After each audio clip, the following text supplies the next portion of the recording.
இந்த தமிழக வெற்றிக் கழக தலைவர் விஜய் எந்த நோக்கத்துக்காக அரசியல் துவக்கினாரோ எங்களுக்கு புரியவில்லை. அவர் பெரும் சமூக குப்பைகளை உருவாக்கி கொண்டிருக்கிறார் என்றுதான் கருத முடிகிறது.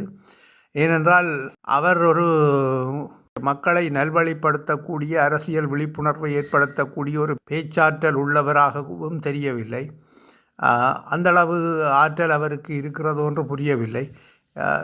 சில பேர் அவருடைய கட்சியில் இருக்கும் கணிசமான அங்கத்தவர்கள் கொஞ்சம் பேச்சாற்றல் உள்ளவர்களாக இருந்தாலும் அவர்களுக்கு அரசியல் தெளிவு குறைவாக இருக்கிறது. அத்துடன் அவர்கள் அண்ணன் சீமானும் அந்த நாம் தமிழர் கட்சியையும் வீழ்த்த வேண்டும் அல்லது ஏதோ ஒரு வழியில் அவர்களுக்கு வாக்கு வீதத்தை கொஞ்சம் முடிந்த வரையில் குறைத்து விட வேண்டும் என்கிற ஒரு நோக்கத்தில் தான் இந்த கட்சியை இயக்குகிறார்கள்.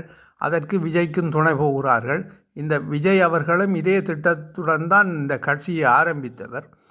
தமிழ் தேசியத்துக்கு எதிரான ஒரு கட்சியாகவே இந்த தமிழக வெற்றிக் கழகத்தை ஒரு சமூக முரணான ஒரு இளைஞர் பட்டாளத்தை உருவாக்கும் ஒரு தீய நோக்கத்துடன் தான் இந்த கட்சியை அவர் ஆரம்பித்திருக்கிறார்.